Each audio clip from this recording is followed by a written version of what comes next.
International ফুটবলে June মাস হচ্ছে সবচেয়ে গুরুত্বপূর্ণ মাস।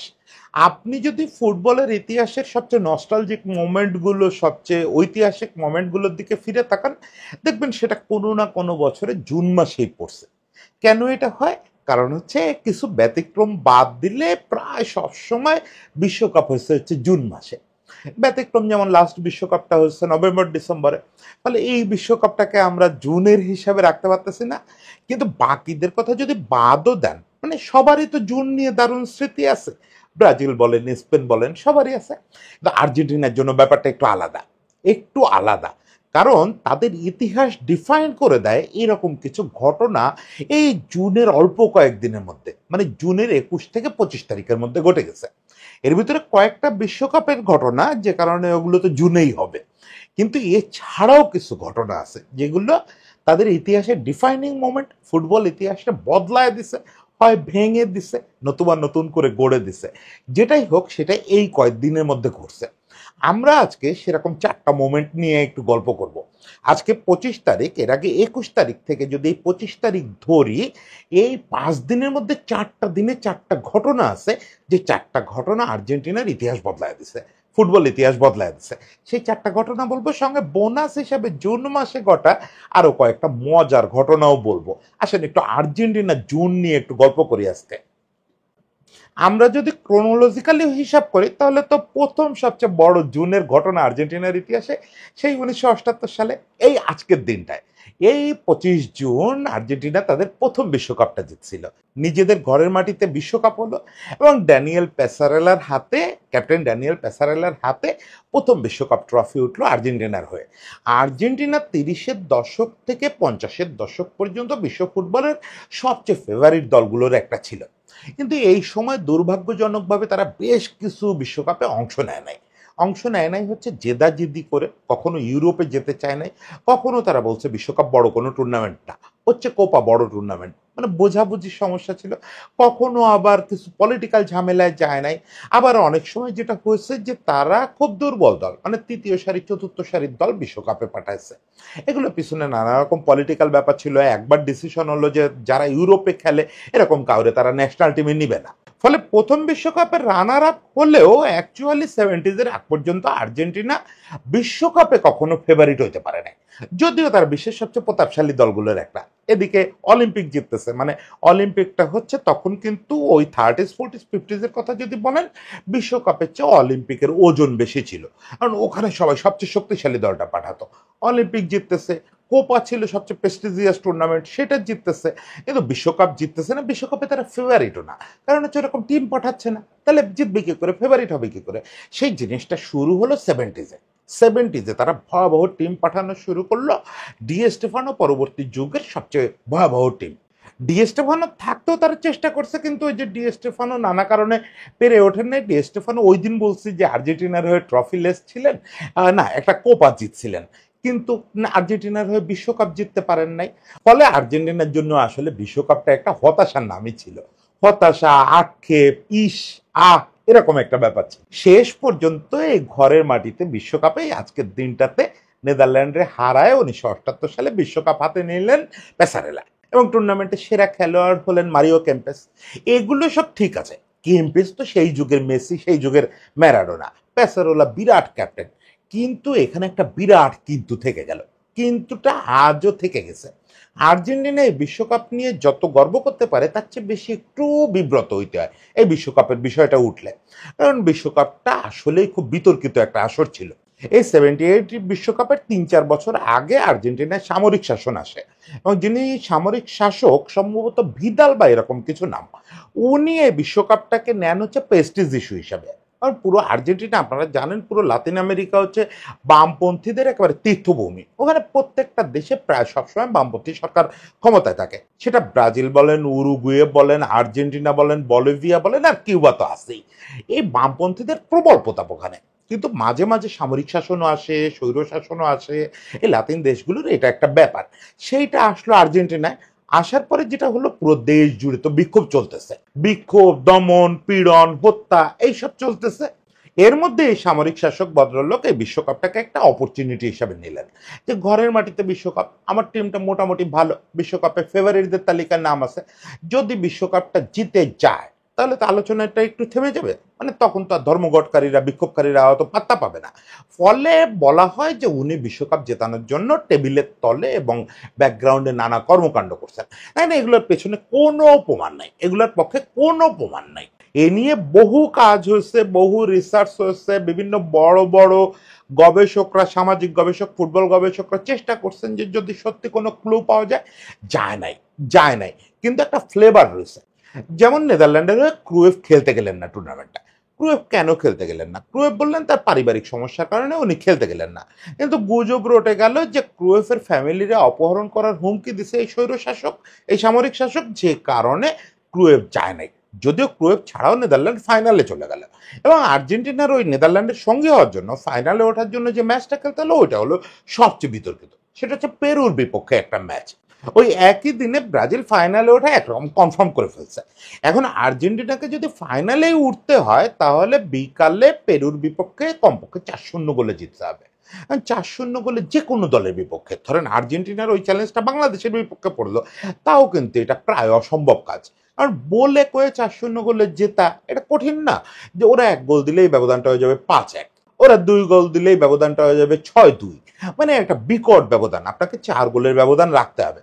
এরকম একটা অবস্থায় পেরু মাঠে নামলো, নামার পরে পেরুর ভিতরে মনে হলো, এটা মনে হওয়াটা কার মনে হয়েছে জানি না, এখনো পর্যন্ত মিডিয়ায় দেখি, পত্রপত্রিকায় দেখি যে মনে হয়েছে পেরু ঠিক মতো খেলে নাই, এবং আর্জেন্টিনা 6-0 গোলে জিতে ব্রাজিলকে টপকায় ফাইনালে চলে গেল।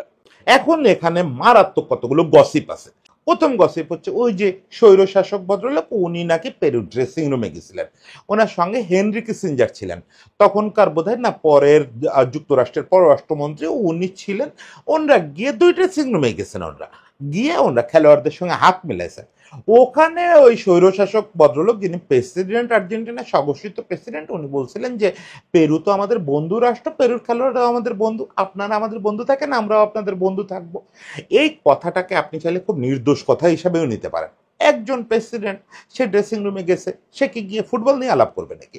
সে বন্ধুত্ব নিয়ে, ফ্রেন্ডশিপ নিয়ে, এগুলো নিয়েই আলাপ করবে, এটা তো খুব নির্দোষ হইতে পারে।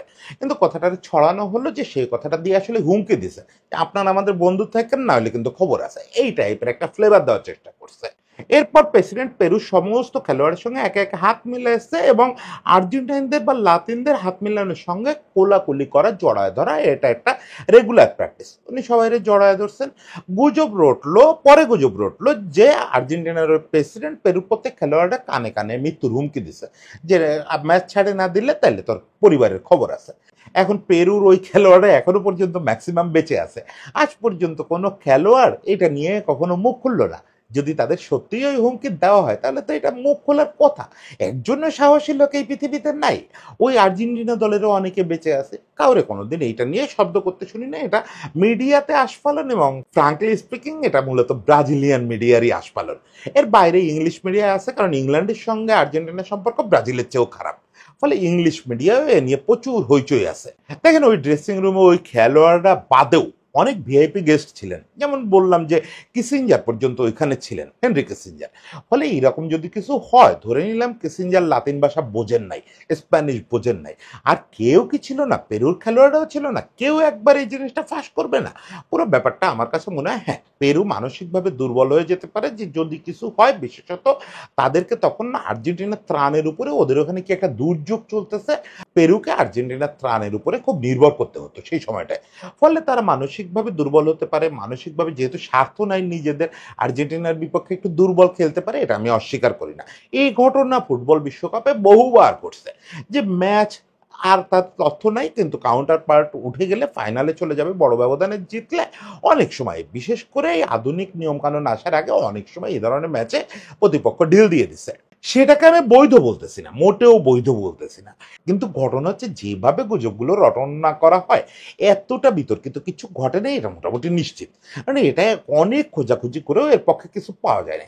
ফলে 78 বিশ্বকাপ নিয়ে যতটা প্রাইড আমাদের করার কথা, আর্জেন্টাইনদের করার কথা, ততটা করতে পারে না। তারা একটু বিব্রত হয়। কিন্তু আমি মনে করি পেসারেলা কেম্পেসদের আসলেই গর্ব করার অনেক সুযোগ আছে। প্রথম একটা ট্রফি আছে, যে ট্রফি তারা এর আগে 4-5টা ডিজার্ভ করে। সেই ট্রফিটা প্রথমবারের মতো ঘরে তোলা হয়েছে, বিরাট ব্যাপার, বিরাট ব্যাপার। আমরা যদি আবার ক্রোনোলজিক্যালি আগাতে থাকি তাহলে আরেকটা জুনে চলে আসবো, 1986 সালে 23শে জুন। কি ঘটছিল অনুমান করতে পারেন? বিশ্বকাপ ইতিহাসের সর্বকালের সবচেয়ে বিতর্কিত গোলটাও এই দিন হয়েছে, সবচেয়ে সুন্দর গোলটাও এই দিন হয়েছে। মানে ইতিহাসের, ফুটবল ইতিহাসেরই, বিশ্বকাপ বাদ দেন, ফুটবল ইতিহাসেরই সম্ভবত সবচেয়ে বিতর্কিত শোরগোল তোলা গোলটা এই দিন হয়েছে। এবং সবচেয়ে সুন্দর গোল, গোল অফ দ্য সেঞ্চুরি এই দিন হয়েছে। একই লোক দুটো কাজ করছে 5 মিনিটের ব্যবধানে। সেই লোকটার নাম ডিয়েগো আর্মান্দো ম্যারাডোনা, গোল দুটোর নাম হ্যান্ড অফ গড এবং গোল অফ দ্য সেঞ্চুরি। ঘটনাটা ছিল ইংল্যান্ডের বিপক্ষে আর্জেন্টিনার ম্যাচ। এই 23 জুন, 23 জুন এই ঘটনাটা ঘটলো। কিন্তু এই ঘটনার সূত্রপাত হলো বহু আগে, বহু আগে। ঐতিহাসিক কাল ধরে কিছু দ্বীপপুঞ্জ নিয়ে ইংল্যান্ড এবং আর্জেন্টিনার মধ্যে একটা রেষারেষি ছিল। সেই জিনিসটা চরম আকার ধারণ করে 1982 সালে, মানে এই মেক্সিকো বিশ্বকাপের 4 বছর আগে। ওটা ফকল্যান্ড যুদ্ধ নামে পরিচিত। ফকল্যান্ড আইল্যান্ডের দখল নিতে গিয়ে আর্জেন্টাইনদের উপরে নির্বিচারে অত্যাচার শুরু করে ইংলিশ ফোর্স, এবং আর্জেন্টিনা এবং ইংল্যান্ডের ওখানে একটা ভয়াবহ যুদ্ধ হয়। সেখানে 650 জনের উপরে আর্জেন্টাইন মারা যায়, কিছু ব্রিটিশও মারা গেছিল। কিন্তু আর্জেন্টাইনরা ব্যাপারটা অনেকটা আগ্রাসন হিসাবে দেখে, হানাদারি একটা কাজ হিসাবে দেখে আর্জেন্টাইনরা এখনো পর্যন্ত। ফকল্যান্ডের ওই দুঃখ, ওই ক্ষোভ তারা এখনো ভুলতে পারে নাই। এবং ম্যারাডোনা আপনারা জানেন যে খুবই পলিটিক্স সচেতন একজন মানুষ, রাজনীতি সচেতন একজন মানুষ। সে ধরেন ডাইরেক্ট বুশের মেয়েদের রাগারাগি করা মানুষ, ডাইরেক্ট আমেরিকার বিরুদ্ধে রাস্তায় মিছিল করা মানুষ। সে ফিলিস্তিনি নেতাদের সঙ্গে দেখা করে ফিলিস্তিনের স্বাধীনতার পক্ষে কথা বলা মানুষ, নিজের ফিলিস্তিনি বলে ঘোষণা করা একজন মানুষ। ফলে সে ফকল্যান্ড আইল্যান্ডের ব্যাপারটা, ব্রিটিশদের বিপক্ষে এই ব্যাপারটা স্বাভাবিকভাবে নেয় না এবং শুরু থেকে এটা নিয়ে সে সশব্দে আওয়াজ তোলে। যখন 86 বিশ্বকাপে আর্জেন্টিনা এবং ইংল্যান্ড মুখোমুখি হলো, তখন আসলে মেক্সিকো সরকারও কেঁপে গেল।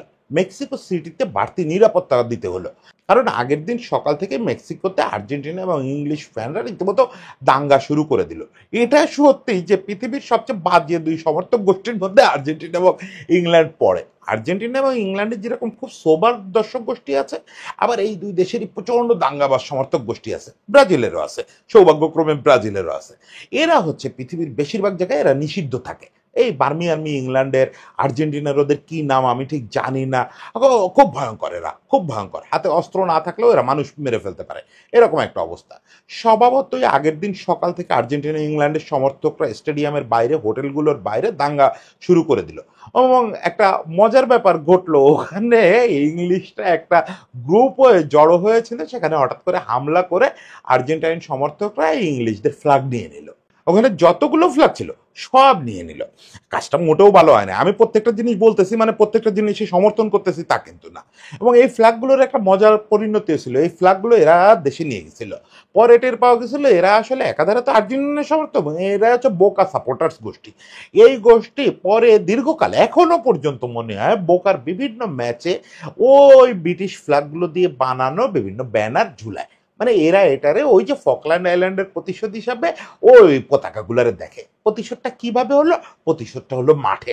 বেশ একটা টেনশন পরিস্থিতিতে খেলাটা শুরু হলো, বিশেষ সিকিউরিটি থাকলো। মানে এটা সম্ভবত বিশ্বকাপের হিস্ট্রিতে অন্যতম একটা টেনশন তৈরি করা ম্যাচ। আয়োজক কর্তৃপক্ষ বেশ ঘাবড়ে গেছিল যে ম্যাচে কি না কি হয়, কি না কি হয়। ফার্স্ট হাফ গোল শূন্য ছিল সম্ভবত 51 মিনিটে। 51 মিনিটে ইংলিশ একজন ডিফেন্ডার ভুল করে নিজেদের বক্সে বল উঁচুতে তুলে দিলেন। মানে ওখান থেকে দারুণ হেড করা যায়। ম্যারাডোনা তো হেড করার খেলোয়াড় না, সাইজে বেটে খাটো মানুষ। তারপর দারুণ লাফ দিয়ে উঠছিলেন। লাফ দিয়ে উঠে ম্যারাডোনা হেড করেই বলটা জালে জড়াইছেন, এমন একটা ইমপ্রেশন তৈরি হলো। রেফারি ওটারে বৈধ গোল হিসেবে ডিক্লেয়ার করলেন। ম্যারাডোনা সেলিব্রেট করতেছেন। ইংলিশ খেলোয়াড়রা কয়েকজন, যে কয়েকজন খুব কাছে ছিল ম্যারাডোনার, কয়েকজন ডিফেন্ডার চিল্লাপাল্লা শুরু করলো যে এটা গোল হয় না, গোল হয় না, তারা হাতে লাগছে। এইটা না, তখন তো রিপ্লে টিপ্লে ভার টার তো আসেই নাই।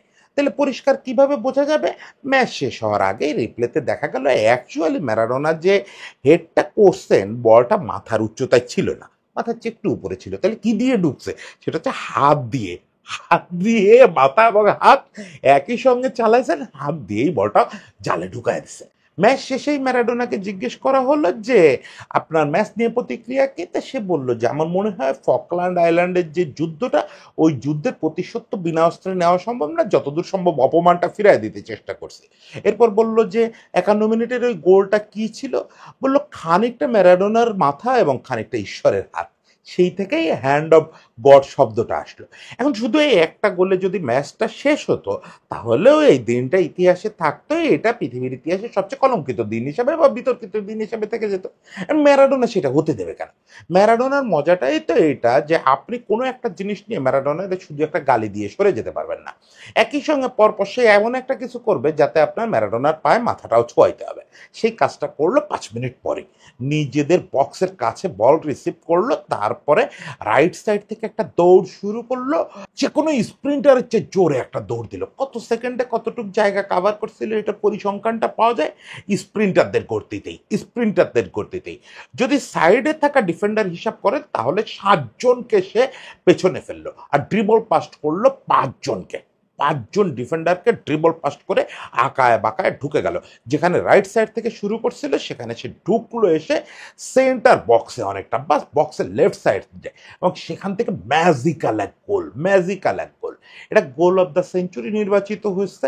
তারপরে জনগণের ভোটে এটা সর্বকালের সেরা গোল নির্বাচিত হয়েছে, এবং পণ্ডিতরা বিশ্বাস করেন যে এর আশেপাশে কোনো গোল, একক কারিশমায় এর আশেপাশে কোনো গোল এটা আর হওয়া সম্ভব না। হ্যাঁ, ওইটার খুব কাছাকাছি গোল গেতাফের বিপক্ষে একটা মেসি করছিল, সে ওই সমান সংখ্যক ড্রিবল পাস করছিল, সমান দূরত্ব কাভার করছিল। স্টিল ম্যারাডোনার ওই গোল ওটা অবিশ্বাস্য ছিল। মেসিরা কিন্তু এরকম একটা লং রান নিতে আমিও দেখছি, একদম চোখের সামনে এই ঢাকায় নাইজেরিয়ার বিপক্ষে নিজেদের বক্সে বল রিসিভ করে ওই রকম 6 জনের ড্রিবল পাস করে শুট করলো, কিন্তু যে ভিনসেন্তে নাইমা নাইজেরিয়ার গোলকিপার ও ঠেকায় দিল। পরে ডি মারিয়া রিবাউন্ডে শর্ট করে গোল করছিল, কিন্তু গোলটা হইলে ওইটাও কিন্তু শতাব্দীর সেরার সঙ্গে তুলনা হতো। মানে একটুর জন্য সর্বকালের সেরা একটা জিনিসের সাক্ষী হইতে পারি নাই, কিন্তু সর্বকালের সেরা এফোর্টগুলোর একটা তো দেখছি। আচ্ছা, ইংল্যান্ডের বিপক্ষে এই ম্যাচটার ব্যাপারে আরেকটা জিনিস না বললে নয়। আপনারা দেখছেন এই যে নীল জার্সিটা পরে বসছি না, এই নীল জার্সিটা কিন্তু আর্জেন্টিনার খুব ফেমাস জার্সি। এই জার্সিটা গায়ে বড় বড় ঘটনা ঘটছে, এবং ম্যারাডোনা ওই যে দুটো গোল, হ্যান্ড অফ গড আর গোল অফ দ্য সেঞ্চুরি, দুটোই করছিলেন কিন্তু নীল জার্সি পরে। ওই সময় পর্যন্ত আর্জেন্টিনার তফিলে এই নীল জার্সিটা ছিল না। তাহলে এটা কোত্থেকে আসলো? ওই ম্যাচে নীল জার্সি কোত্থেকে আসলো? এটাও একটা বিরাট রহস্যময় ঘটনা।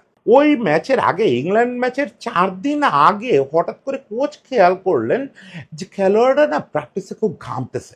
মেক্সিকোতে সেবার খুব হিউমিড পরিস্থিতি, জুন মাস, ওয়েদার ভালো না, খুব ঘামতেছে। তো উনি বললেন যে যে জার্সি আমরা নিয়ে আসছি এই জার্সি তো আসলে পরে খেলতে কষ্ট হয়ে যাবে খেলোয়াড়দের। উনি মার্চেন্ডাইজারদের ফোন দিলেন, মার্চেন্ডাইজারদের বললেন যে আগামী ম্যাচের আগে আমারে ব্লু জার্সিটা কাপড় চেঞ্জ করে এনে দিবা। ওদের এর আগের ব্লুটা ছিল একটা ফ্যাকাশে ব্লু। এর আগেও ওদের অ্যাওয়ে জার্সিটা ব্লু ছিল, ব্লুর কাছাকাছি, নট ব্লু, কিন্তু সেই ব্লু জার্সিটায় খুব ঘামতেছে। ওই ম্যাচে অ্যাওয়ে জার্সি আবার পরতে হবে, বাগে পড়ছে অ্যাওয়ে জার্সি। এখন কি করা যাবে? এইটুক সময়ের মধ্যে মার্চেন্ডাইজাররা বললো তাদের পক্ষে এইটুক সময়ে জার্সি সাপ্লাই দেওয়া সম্ভব না, কোথা জার্সি ম্যানেজ করবে? তখনও বোধহয় এডিডাসই স্পন্সর, মার্চেন্ডাইজার কারা ছিল ভুলে গেছি। তখন কোচ কি করলো, তার এক ডেপুটিকে বললো যে যাও মেক্সিকো সিটি ঘোরা শুরু করো, ঘুরে কোনো একটা ভালো জায়গায় দেখো কোথায় ব্লুর কাছাকাছি কালারে ভালো কাপড় পাওয়া যায়। সে মার্কেটে ঘুরতেছে, এক দুজনের সঙ্গে আলাপ করে দেখলো যে মেক্সিকোর সবচেয়ে বড় জার্সি নির্মাতা একটা প্রতিষ্ঠান, সেখানে গেছে, গিয়ে তাদের বলছে যে বেস্ট কোয়ালিটির ব্লু কাপড় দেখান। ওখানে তার দুটো কাপড় পছন্দ হলো ওই সহকারী কোচের। উনি ওই দুটো কাপড় নিয়ে, ব্লুর কাছাকাছি দুটো রং, একটা বরং আর্জেন্টিনার আগের অ্যাওয়ের সঙ্গে বেশি মেলে, ওইটা এসে কোচরে দেখাচ্ছেন। ওখানে ম্যারাডোনা দাঁড়ানো, ম্যারাডোনার কথা তো তখন খুব গুরুত্বপূর্ণ ব্যাপার। ম্যারাডোনাকে কোচ জিজ্ঞেস করছে দেখো তো কোন কালারটা পছন্দ হয়, তখন সে এই কালারটা বা এই যেটা দেখতেছেন ম্যারাডোনার যেটা পরা, এই কালারটা পছন্দ করে বলছে যে এইটা পড়লে মনে হয় ইংল্যান্ডে হারায় দিতে পারবো। তো সঙ্গে সঙ্গে কোচ বলছে তাইলে তাই। ম্যারাডোনা যেহেতু বলছে, যে ডিয়েগো যেহেতু বলছে যে এইটা পড়লেও ইংল্যান্ডে হারাতে পারবে, এইটাই বানাও। এবং সে বানানো কি সহজ কথা, এখন 33টা জার্সি বানানো লাগবে, জার্সি সেলাই করা, সবচেয়ে বড় চ্যালেঞ্জ হচ্ছে স্পন্সরের লোগো, এএফএল লোগো, এবং আরো কি একটা জিনিস বসাইতে হবে। এই জিনিসগুলো হাতে সেলাই করে করে এগুলো এমব্রয়ডারি করতে অনেক সময় লাগে মার্চেন্ডাইজারদের। আজকাল যারা জার্সির ব্যবসা করেন তারা তো এটা খুব ভালো করে জানেন যে ওই অরিজিনাল লোগো বসানো এটা খুব টাফ ব্যাপার। এটা রাত জুড়ে কাজ করে প্রচুর লোক লাগায় ওই প্রতিষ্ঠানটা এগুলো করলো। এরপরে দেখা গেল লাস্ট মোমেন্টে জার্সির পেছনে নাম লিখতে ভুলে গেছে। নাম লেখা, মানে এটা তো নাম তো আর লেখা হয় না, এটা যারা ওই যে জার্সির কাজ করেন ওরা জানেন এক ধরনের হিটিং মেশিন দিয়ে হিট দিয়ে লাগানো হয়, ওটা লাগাতে ভুলে গেছে।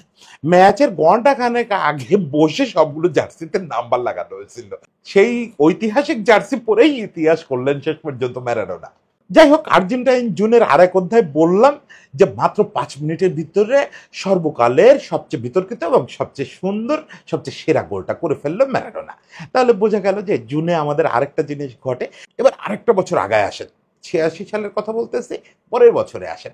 পরের বছরে 24 জুন, মানে 23 জুনের ঠিক পরের দিনটা। এই 24 জুন কি ঘটছে মনে আছে? 24 জুন তো আমরা সবাই এটা পালনই করলাম। 24 জুন লিওনেল আন্দ্রেস মেসি নামের এক দেবদূত এই পৃথিবীতে জন্মগ্রহণ করছে। এর চেয়ে বেশি আমার মনে হয় না আজকে আর নতুন করে কিছু বলার দরকার আছে। আমি একটা কথাই বলতে পারি যে পৃথিবীর ইতিহাসটা আসলে 2 চ্যাপ্টারে আমি ভাগ করি। ফুটবল ইতিহাসকে বা পৃথিবীর ইতিহাসকে, একটা হচ্ছে মেসি পূর্ব যুগ, একটা হচ্ছে মেসি পরবর্তী যুগ। সেই মেসি পরবর্তী যুগের সূচনা হয়েছিল হচ্ছে 24 জুনে, এবং 24 জুনে আরেকজন মহারথী, মেসির খুব প্রিয় বড় ভাই, মাঝে দুজনের অভিমানের সম্পর্ক ছিল, হুয়ান রোমান রিকুলমে, তারও জন্মদিন এই দিনে। ফলে বলা যায় যে আধুনিক আর্জেন্টিনার যে শৈল্পিক ফুটবল, এটা জন্মদিনটাই আসলে 24 জুন। 24 জুন যদি কেউ শৈল্পিক আর্জেন্টিনার জন্মদিন পালন করে আমি তারে অন্যায় বলবো না। মানে মেসির জন্মদিন বা রিকুলমের জন্মদিন নিয়ে খুব বেশি এই জুন চ্যাপ্টারে বলতে চাচ্ছি না, কেন যে এইটা আসলে আমার চেয়ে আপনারা ভালো জানেন, এবং এখন আমি বললে একটু ক্লিশে বা রিপিটেটিভ হইতে পারে। শুধু একটা কথা বলি, শশাঙ্ক রিডেম্পশনের নাম শুনছেন? সর্বকালের সেরা মুভি বলা হয়। রিডেম্পশনের কথা যদি বলেন তাহলে মেসির চেয়ে বড় রিডেম্পশন এই পৃথিবীতে আর কেউ দেখে নাই। মানে যে লোকটার উপন্যাসটা শেষ হওয়ার কথা ছিল 2014 সালে ওই ট্রফির পাশ থেকে কাঁদতে কাঁদতে হেঁটে যাওয়াটা, এর চেয়ে বেশি লিখলে, ওই দিন সামিয়াতুল ইসলাম সামির লিখছে যে এর চেয়ে বেশি লিখলে লোকে চিচি করতো। আপনাকে যদি একটা উপন্যাস লেখার দায়িত্ব দেওয়া হয় বা একটা সিনেমা বানানোর দায়িত্ব দেওয়া হয় যে একটা ভালো এন্ডিং করেন, তাহলে মেসির মতো এন্ডিং 2022-এ এসে যে এন্ডিংটা করলো, এটা লিখলে সবাই বলতো অতি নাটকীয়তা হয়ে গেছে, এত বাড়ায় লিখো না, একটু কমাও 2014-তে ফিরে যাও। সেই জিনিসকে সে 2022-এ নিয়ে আসছে। এটা হচ্ছে রিডেমশন। মেসি এইভাবে পৃথিবী বদলায় দিছে। তাহলে 21 থেকে 24-এর মধ্যে 3টা ঘটনা পেয়ে গেলেন, আর একটা ঘটনা বাকি আছে। এটার জন্য আমাদের বেশ লাভ দিয়ে 1994 সালের 21 জুন তারিখে আসতে হবে। কি ঘটছিল 21 জুন? 21 জুন হচ্ছে ম্যারাডোনা যুগের শেষ হয়েছিল। বলা যায় আর্জেন্টিনার একটা ট্রাজিক সমাপ্তি হয়েছিল একটা যুগের। মানে যেমন বললাম 24 জুন আর্জেন্টিনার আধুনিক শৈল্পিক ফুটবলের জন্ম হয়েছিল রিকুলমে আর মেসির মাধ্যমে, সেরকম ম্যারাডোনা যুগের মানে ওই অধ্যায়টা শেষ হয়ে গেল 21 জুন 1994 তারিখে। 1986 বিশ্বকাপের চ্যাম্পিয়ন, 1990 বিশ্বকাপের রানার্স আপ, মানে পরপর 2টা ফাইনাল খেলা ক্যাপ্টেন, তৃতীয়বার ফাইনাল খেলতে আসলো। ততদিনে তার বিরুদ্ধে কোকেন সেবনের অভিযোগ উঠে গেছে, চেহারা টেহারা বিকৃত হয়ে গেছে, ছোট ছোট করে ছাটা চুল, তার শেপ নিয়েই অনেক কথাবার্তা হচ্ছে, মুটায় গেছে। স্টিল লোকটা Diego Armando Maradona. Gary Lineker এখনো বলেন যে 1994 সালেও এই লোকটা যদি মাঠে দাঁড়ায় থাকতো, আর্জেন্টিনা আবারও ফাইনাল খেলতো এবং আবারও বিশ্বকাপ পেত। সেই জিনিসটা ঘটতে যাচ্ছিল এই দিনটায়, এই 21 জুন তারিখটায়। আর্জেন্টিনা গ্রিসে হারালো 4-0 বলে। বাতিস্তুতা হ্যাটট্রিক করলেন। বাতিস্তুতা কিন্তু বিশ্বকাপে 2টো হ্যাটট্রিক করছেন, তার ভিতরে একটা হ্যাটট্রিক ওই গ্রিসের বিপক্ষে ম্যাচটায়, আর একটা গোল করলো এই ম্যারাডোনা। এই ম্যারাডোনার যে গোল বলা হয়, এই গোলটা হচ্ছে সিম্বলিক সমাপ্তি। এই গোলটাই আসলে সিম্বলিক সমাপ্তি একটা যুগের। কেন? গোলের পরে ম্যারাডোনা একটা বিকৃত ভঙ্গি করে সেলিব্রেশন শুরু করলো। এই সেলিব্রেশনটা লোকরা স্বাভাবিকভাবে নিতে পারলো না। সবাই এই ছবি দেখে, ওই সেলিব্রেশন দেখে, বিশেষ করে বিভিন্ন এজেন্সির ক্যামেরার সামনে এসে এসে বিকৃত মুখ করে, ভয়ঙ্কর পাশবিক মুখ করে ম্যারাডোনা সেলিব্রেশন শুরু করলেন। এই সেলিব্রেশন ওয়াজ সামথিং রং। এটা সত্যি যে এটা সুস্থ সেলিব্রেশন ছিল না। ওনার এই সেলিব্রেশনে পরদিন অনেক জায়গায় রিপোর্ট হলো যে ম্যারাডোনা কি স্বাভাবিক আছে। যদিও ম্যারাডোনা পরবর্তীকালে বলছেন যে তিনি ইচ্ছা করে এই বিকৃত সেলিব্রেশনটা করছেন, এটা করছেন তারা নিয়ে যেসব গসিপ চলতেছিল তার জবাব দেওয়ার জন্য। যাই হোক, লোকেরা যেভাবে নিক, এই বিকৃত সেলিব্রেশনের কয়েক ঘন্টা পরে ম্যাচ 4-0-তে জেতার কয়েক ঘন্টা পরে সন্ধ্যা নাগাদ খবর পাওয়া গেল, সারা পৃথিবী কেঁপে গেল একটা খবরে। সেটা কি? ম্যারাডোনার ডোপ টেস্টে ধরা পড়ছে এফেড্রিন বা এরকম কোনো একটা ড্রাগ তার মূত্র নমুনায় পাওয়া গেছে, যেটার কাজ হচ্ছে শক্তি বর্ধন করা এবং পারফরমেন্স বর্ধন। ম্যারাডোনা পরবর্তীতে বহুবার দাবি করছেন যে তিনি তার শ্বাসকষ্টের জন্য, অ্যাজমার জন্য এফেড্রিন গ্রহণ করতেন এবং সেজন্য তার চিকিৎসকের প্রেসক্রিপশন আছে। ফিফা এটা মানে নাই। ফিফা পরপর দুবার টেস্ট করেছে, তারা বলছে এই প্রেসক্রিপশন যথেষ্ট না। আমি জানি না কোনটা সত্যি, তবে ম্যারাডোনা ড্রাগ নিতেন এটা তো সত্যি। ম্যারাডোনা কোকেন নিতেন, অমুক তমুক। ম্যারাডোনা দাবি করছেন 94 বিশ্বকাপে আসার আগে উনি ওই পর্যায়ে ড্রাগ থেকে মুক্ত ছিলেন। ফলে ওই সময় ইচ্ছা করে ফিফা তার পা কেটে দিছে, উনি শব্দটা বলতেন পা কেটে দিছে, যাতে উনি বিশ্বকাপ খেলতে না পারেন। যাই হোক, কোচ একটা কথা বলছিল যে সত্যি কোনটা মিথ্যা কোনটা তো আমি জানি না, কিন্তু ম্যারাডোনারে তো নিষিদ্ধ করা হয় নাই, সর্বকালের সেরা ফুটবলারে তো নিষিদ্ধ করা হয় না, আর্জেন্টিনার আত্মা নিষিদ্ধ করে দেওয়া হয়েছে। ফলে যা হওয়ার ওই ফার্স্ট রাউন্ড থেকে আর আগাইতে পারে নাই আর্জেন্টিনা তেমন। এরপর কাদের বিপক্ষে যেন হারলো, হেরে আর্জেন্টিনা বিদায় হলো, বাকিটা আসলে কেউই মনে করতে পারে না কি হলো।